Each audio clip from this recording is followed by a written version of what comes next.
আসসালামু আলাইকুম প্রিয় দর্শক বন্ধুরা, আশা করি আপনারা ভালো আছেন। আমাদের 4 নং শারিকখালী ইউনিয়নের 3 নং ওয়ার্ডে একটি কাঠের ব্রিজ রয়েছে। এই ব্রিজটি এর আগে সমাজসেবক নিজাম হাওলাদারের নিজ অর্থায়নে এই ব্রিজটি উনি করে দিয়েছেন। দীর্ঘদিন যাবৎ এই অঞ্চলের এই এলাকার মানুষ এই ব্রিজ পারাপার করেছে। তো এখানে একটি ভালো ব্রিজের প্রয়োজন।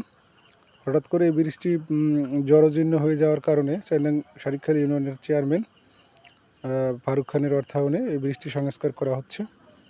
তো আমাদের সকলের দাবি যাতে করে এই ব্রিজটি হচ্ছে আপনার ভালো একটি ব্রিজে রূপান্তরিত হয় এবং এটি যেন অচিরেই যারা নেতৃত্বস্থানে রয়েছেন তারা যেন এই ব্রিজটি অচিরেই পরিপূর্ণভাবে আমাদের করে দেয়। এটি আমাদের 3 নং ওয়ার্ডের সকল দাবি। আপনারা দেখছেন এখানে কিন্তু কোনো ভারী যানবাহন এই ব্রিজ দিয়ে পারাপার করতে পারছে না। এর কারণে মানুষের মালামাল পরিবহনে অনেক সমস্যা হচ্ছে। তো একটি বড় একটি ভালো একটি ব্রিজ আমাদের দরকার। কৃষি পণ্য এবং মানুষ চলাচল করার জন্য, যানবাহন চলাচল করার জন্য একটি ভালো ব্রিজের দরকার আমাদের।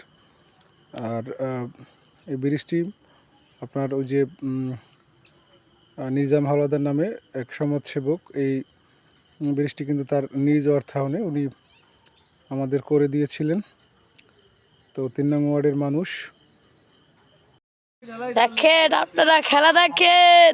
আলমাস কাকু তার ভাইকে বল করে দেখে, ও এলবি হয়ে যাচ্ছে। দেখেন দর্শক বাসী, তার দেখেন দর্শক, দেখেন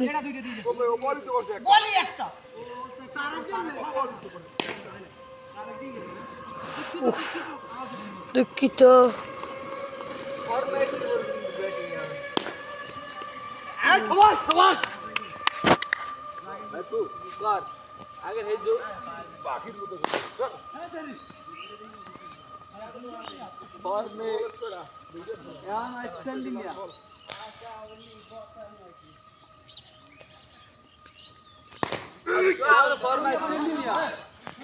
ও